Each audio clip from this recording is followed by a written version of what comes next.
Криштиану Роналду ба Арабистони Саудӣ рафта, онҷо сенсатсия ба вуҷуд овард. Имрӯз мо оиди будубоши ҳамлагари Португалӣ ҳарф мезанем. Оиди мақсадҳои бузургу ҷузъиёти ногуфта ва ҳамчунин дастаи наваш.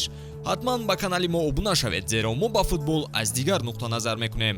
ҳамчунин зери навор лайк гузоштанро фаромӯш накунед. мо бошад шурӯъ мекунем.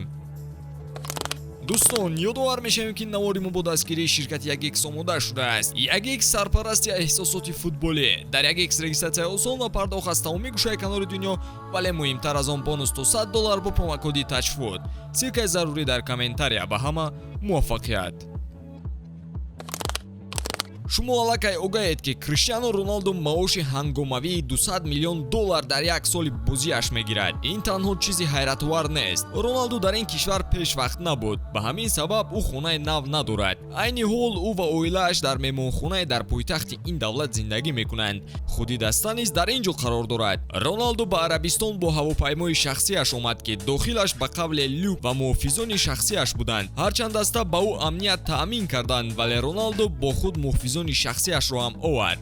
бояд қоил шуд ки пешвози хубе барои Роналду намоиш доданд. аввалин лаҳзаҳо дар дастаи нав, мухлисон, гулҳо, кӯдакон бо либоси Ал-Наср ва ғайра.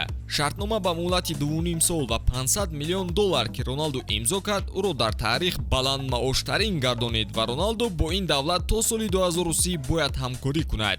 Роналду барои омодагии давлат барои қабули ҷоми ҷаҳони 2030 ё 2034 кӯмак мекунад. вазифаи ӯ намояндагии давлати арабӣ ва кӯмак кардан барои мизбониро гирифтани Арабистон мебошад. ман ба давлат кӯмак мерасонам то барои рушди футбол муваффақ шаванд. барои ҳамин ман ин ҷоям ва бо ҳамин мақсад пешниҳодро қабул кардам.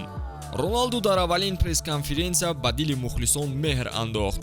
шартномаи Роналду ҳамчунин нуқтае дорад ки оиди хонаи барҳаво бо шароити беҳтарин, ҳамчунин мактаб барои таҳсили кӯдаконаш мебошад. тибқи хабарҳо даста барои кӯдакони Роналду мактаби хусусӣ байналмилалиро таъмин мекунанд. нархи таҳсил дар як сол тақрибан $23,000 мебошад. шояд рӯзҳои наздик хонаи нави ӯ ҳам дар расонаҳои интернетӣ паҳн шавад. ин хона не, балки як қаср мебошад. Роналду ин хонаро ҳудуди $12 миллион харидорӣ мекунад. хона метавонад одамонро аз ҳарорати 50 дараҷаи берун муҳофизат кунад. масоати калон, ҳафзи шиноварӣ, дарахтони зебо, хулоса ҳама шароити хуби зиндагӣ.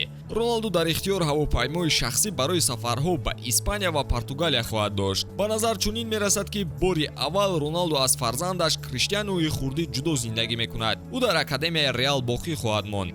барои ба мақсадҳои бузург расидани Криштианои хурдӣ ӯ бояд дур аз оила боқӣ монад. барои рафтуҳои осон доштани ҳавопаймои алоҳида ин ҳайронкунанда намешавад. як шабакаи амрикоӣ ҳамчунин оиди гузариши Роналду қайд кардааст ки дастаи нав акнун Криштиану FC ном дорад. баъзе сару садоҳо буданд ки Роналду мехоҳад даста ҳамватани ӯ ва дӯсташ Пеперо низ харидорӣ кунанд. марка ин хабарро нашр карда буд. дар пресс-конференсия Роналду шартномаи худро алоҳида қайд карда гуфта буд ки ин шартнома фарқкунанда аст, зеро ман футболбози фарқкунанда ҳастам. марка ҳамчунин хабар дода буд ки шартнома метавонад Роналдуро ба Ньюкасл ба иҷора равон кунад, агар онҳо охири мавсим ба Лигаи Чемпионҳо рохат гиранд. ин имконпазир аст, зеро ҳукумати Арабистони Саудӣ сармоягузорони дастаи англисӣ мебошанд. хулоса ҳар ду даста дар идораи як манбаъ ҳастанд. Эдди Хау қайд кардааст ки ин хуб аст, агар дар ҳайат Роналдуро ҳам дошта бошад.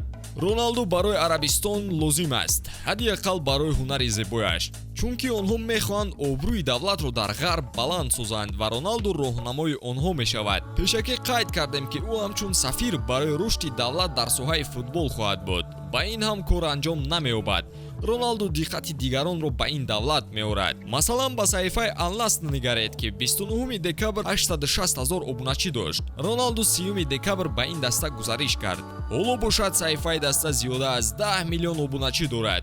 ин аз дастаҳои англисие ки берун аз шашгона ҳастанд бештар аст. ҳамчунин зиёдтар аз гигантҳои итолиёвии Рома ва Наполи. ана ин таъсир аст. барои Роналду шуда Арабистон қонуни худро иваз мекунад. Ин давлати осиёӣ ба ҷуфтҳое ки оиладор нестанд иҷозаи якҷо зиндагӣ карданро намедиҳад. Чун Роналду ва Жорҷиня расман оиладор нестанд, Арабистонро мебояд ин қонунро ҳам тағйир диҳад. ин масъала баҳсҳои расонаҳои хабариро зиёд кард ки чаро Роналду ба нафаре ки соҳиби фарзанд ҳастанд оиладор намешавад. ба ҳамаш нигоҳ накарда Арабистони Саудӣ ба онҳо иҷоза медиҳад ки якҷо бимонанд. ин ивазкунии қонун Арабистонро ба давлатҳои ғарбӣ наздиктар мекунад. шоҳи Арабистон Муҳаммад бин Салман роҳи модернизатории давлатро пеш бурда истодааст. сармоягузории калон барои Роналду ба ин гуфтаҳо далел метавонад шавад. оиди Роналду ва дастаи наваш Ал-Наср ҳарф мезанем. варзишгоҳи марказии дастаи Ал-Наср Мерсал парк ном дорад ки 25 000 мухлисро ҷой дода метавонад. омадани Роналду ин варзишгоҳро пур сохта буд.